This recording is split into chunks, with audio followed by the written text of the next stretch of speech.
On September 28, 2025, Peoria, Illinois, dispatch crackled with the words, "No officer ever wants to hear." Shots fired. Within moments, police units were racing through the dark, sirens slicing through the silence of an ordinary night turned upside down. As they approached the block, chaos was already in motion. People running in every direction, some shouting, some recording, all trying to make sense of what they'd just heard. Flashing red and blue lights painted the faces of fear, confusion, and disbelief. Officers step out, scanning the scene. On the pavement lies a man, motionless, wounded by a gunshot. The training kicks in fast. One officer secures the perimeter, another kneels down to check for a pulse. There's no time to think, only to react.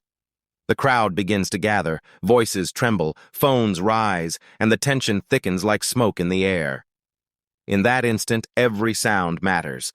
The whisper of panic, the cry for help, the click of a radio calling for backup. It's a moment suspended between life and loss. The officers press down on the wound. Left and cut west, I think it was McQueen. Cars! We need more cars. Trying to stop the bleeding.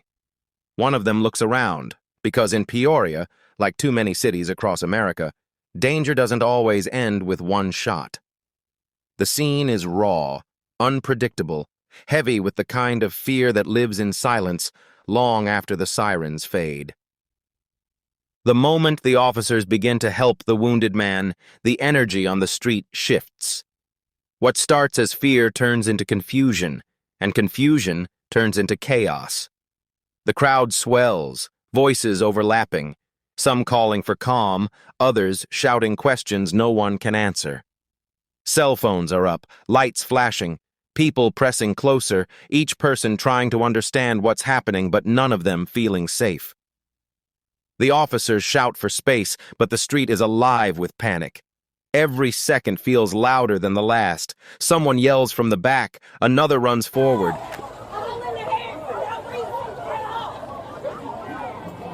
But why would you hit me like that? You had my fucking officer.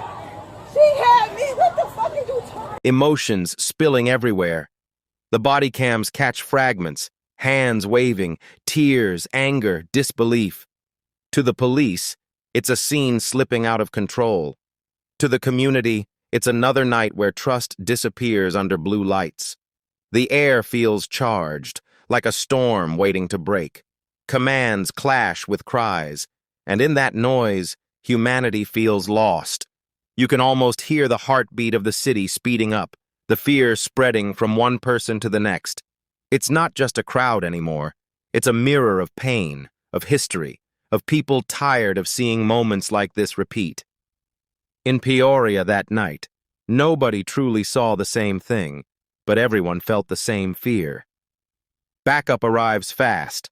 Sirens echo from every direction as more cruisers pull in, flooding the street with blue light. The first officers, still bent over the wounded man, are shouting over the noise for medics to move in. The radio chatter crackles with tension. Units from the sheriff's office, East Peoria Police, and state troopers all responding at once. "We need more cars!" someone calls out, the strain in his voice cutting through the chaos. Around them, the crowd hasn't calmed. It's restless, emotional, boiling with uncertainty. Officers form a barrier trying to carve out a space where paramedics can work, but the sound of shouting never stops. One step forward feels like a battle. One command gets lost in the noise. Flashlights sweep over faces, hands raised, people pleading, arguing, recording. It's a storm of emotion and adrenaline. Every officer knows one wrong move could turn this from rescue to riot. Every person in that crowd knows one wrong sound could mean another tragedy. The tension is unbearable, stretching the night thin. You can feel both sides trapped in the same storm, police trying to restore order, citizens trying to hold on to dignity. It's not just a standoff. It's two versions of fear colliding in real time, neither side fully trusting the other, both just wanting it to end before more lives are lost. The scene grows heavier, voices blur together, and the air feels thick with panic. Officers are trying to control the crowd, but the emotion in that street is too strong to contain. Somewhere in the chaos, a man cries out that he can't feel his leg, his voice cutting through the noise like a knife. Another person pleads for help, desperate, scared, uncertain if anyone can even hear them over the shouting. The officers are torn between crowd control and compassion, between protocol and instinct. People are reaching for loved ones, some trying to step closer, others being pushed back. Every second feels like it could break into something worse. You can see the exhaustion in the officers' movements, the frustration in the crowd's faces, the disbelief that it's all happening again. And through it all, one truth stands out. Nobody here feels safe. Not the ones in uniform, not the ones behind the tape, not even the medics trying to do their job. The sounds of struggle fade into sobs, the streetlights flicker off broken glass, and the whole scene feels trapped between tragedy and survival. This is the point where everything blurs. Law, anger, fear, pain, all mixed into one heartbeat pounding beneath the weight of a community on edge. Finally, the chaos begins to thin, the noise breaking into fragments of exhaustion and disbelief. Paramedics move in under police cover, rushing to lift the wounded man onto a stretcher. The flashing lights bounce off the wet pavement as they carry him toward the ambulance, the crowd watching in silence now, no shouting, just the sound of breathing and radios. A second victim has already been dropped off at a hospital by a private car, and no one knows how bad it is. The officers stay alert, forming a perimeter while others try to calm what's left of the crowd. A few arrests are made, people too caught in the moment to back away, but most just stand frozen, watching, trying to process what they've seen. The street that was full of chaos minutes ago now feels hollow, empty except for the echo of what just happened. The adrenaline fades, replaced by the weight of reality. Somewhere behind the sirens and flashing lights are mothers waiting for news, friends calling phones that won't answer, families hoping it's not their name on the report. This is the aftermath of fear, a quiet that feels heavier than the noise before it, a silence filled with questions no one has the answers to. When the lights finally fade and the last patrol car pulls away, the city is left in silence. But it's not peace.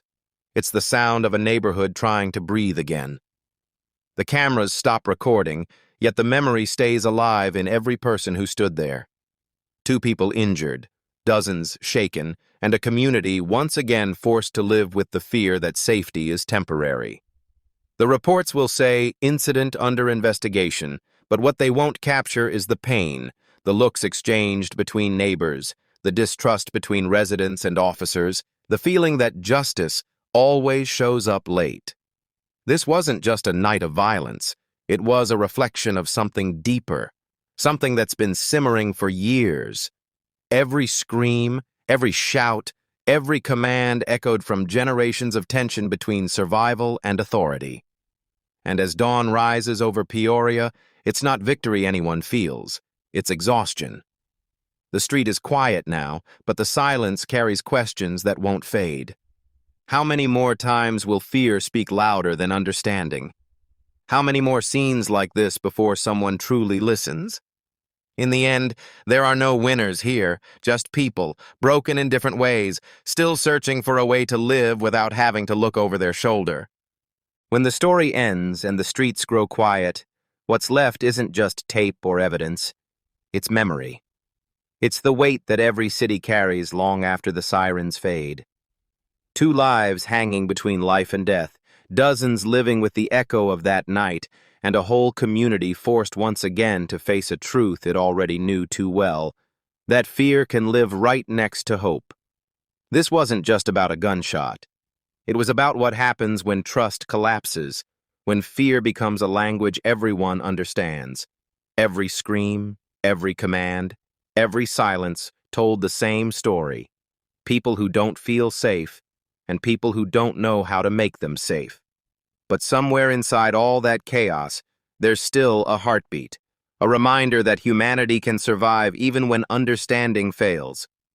This is the story Peoria will never forget, not because of the violence, but because of the mirror it held up to all of us. How do we heal from what we keep repeating? How do we rebuild the faith we keep losing? The answers don't live in reports or headlines. They live in us, in how we choose to see each other when the lights are gone. I'm your host, and this has been Untold Crime Chronicles, the voice of Black America, where truth has no filter and silence has no power. Until next time, stay aware, stay human, and remember, every story you hear has a heartbeat behind it. It's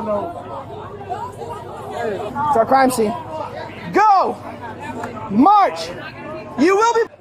Get on the other side. No, you cannot come through here. You will be covered, ball. Walk.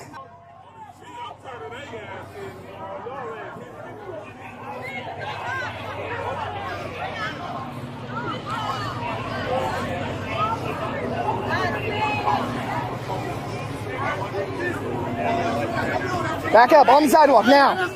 Somebody just got shot and we do too much. Shut the fuck up. Fucking die, y'all some bitches. Shut the fuck up.